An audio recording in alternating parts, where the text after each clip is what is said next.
focused on the president.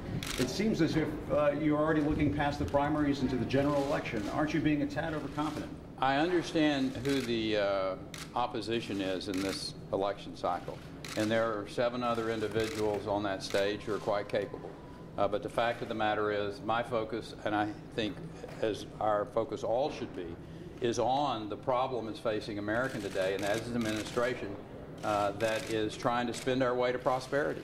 And those stimulus dollars that were spent, the $800 billion before, and now $400+ billion that they're wanting to add to that, are not the solution, and Americans understand that. And this administration and its job-killing regulations and taxes is where the focus of all the Republicans should be, in my opinion. Hey, John, you were hit pretty hard the other night about the immigration issue, and I know that you feel strongly about your party having to be an open, welcoming party to Hispanics. Do you worry, sir, that kind of rhetoric is going to hurt your party next fall when it comes to reaching out to Hispanic voters? And what do you say to the Hispanic voters about your background? Well, the Hispanic voter is no different than an African-American voter or an Anglo voter or an Asian voter or whatever your ethnic background might be. You want a job to take care of your family. And that's what our message has been in Texas. You betcha, we want a secure border. And our federal government has been an abject failure at sending the resources to admit that we have a very dangerous situation with drug cartels and other individuals who have terrorist connections in their background coming across that border into the United States. So our message is clear. We want to have a job climate in America, regardless of what the sound of your last name or the color of your skin, that you can take care of your family. And that's what we've done in the state of Texas, and I think that's what we need to see happen in America, is cut the taxes, lower the regulatory burden, and free up the entrepreneur to take care of his or her family. Hey, Governor, a state that was hit by an earthquake and a hurricane in the same week a few weeks ago, Majority Leader Cantor said that federal aid, disaster aid, should be offset by other spending cuts in the federal budget. Is that something you agree with? Yeah, well, I think we need to look at our budget from top to bottom in a, $3+ trillion budget. If we can't find the monies to take care of our natural disasters, then we're not paying attention. Look, the federal government needs to get focused on the things that it's supposed to do. Standing a military, having borders secure, being able to take care of and assist states when they're overwhelmed with issues like whether it's an earthquake, whether it's a hurricane, or whether it's the fires that are affecting my home state. The federal government has some responsibilities that they need to do. The problem is they're doing way too much in too many other areas, like telling us how to deliver health care, telling us how to educate our children, energy policy that frankly the states could best decide how to promote and to make this country be independent of countries that don't particularly have our best interests in mind. Governor, what's your opinion of you emphasized that you offer a clear contrast with President Obama's way of thinking. Did you mean to suggest that you offer a clearer contrast with Obama than your rival for the nomination, Governor, ex-Governor Romney? Sure. I think there's not any doubt when you look at the job creation record in Massachusetts while he was the governor. I mean, let's face it.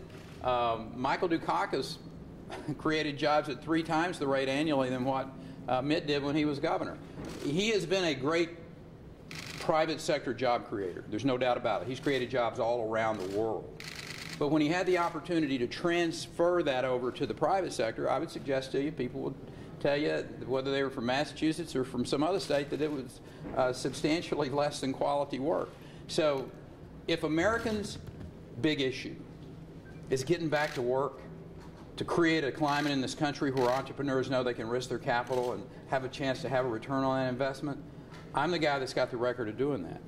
Michelle Bachmann hit you pretty hard at the debate on the HPV vaccine. She later linked that vaccine to mental retardation. Right. Do you think that was irresponsible of her? I think that was a statement that was no truth and no basis in fact. And look, I hate cancer. And that's what this has always been about for me. I made a mistake in the way that I took this forward. But nothing's changed in my life from the standpoint of giving people the opportunity to conquer a disease that is impacting so many people in our country. That same legislative session, we passed a $3 billion effort to find the cure for cancer in Texas. And that's what drives me. I hate this disease that impacted my family. My mom and my dad are both cancer survivors. And to see young ladies who have died from cervical cancer. I sat on the side of a bed of a young lady as she was dying from cervical cancer. It had an impact on me. I care about life. And did I handle this wrong? I've readily admitted that I did, that I should have done it a different way. We should have had an opt-in instead of an opt-out. But at the end of the day, I am always going to be erring on the side of life. Just about Governor McDonnell, would you consider him as a potential vice presidential running mate? And are you thinking about that right now? And where is he in that conversation? That is thinking too far ahead. Let me take you back to the disasters again, Governor. Your state has been plagued by fires.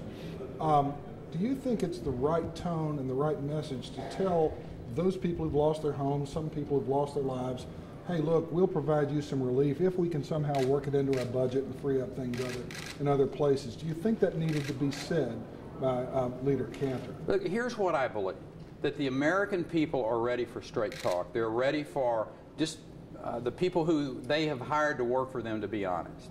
And when we have major natural disasters, and let me share with you from a state that's probably had as many and as big of natural disasters as any state in this country, with the possible exception of Florida, that our federal government has a role to play in that. And once a state is overwhelmed from the size of a disaster, can we find the dollars in a federal budget that is as big as ours is? This is about prioritization. And I think that the American people expect their congressmen and women, their senators, and their president, for that matter, to prioritize what's important. Is, $500 million to a solar company the right priority rather than helping the people of Virginia? I got to say, probably not.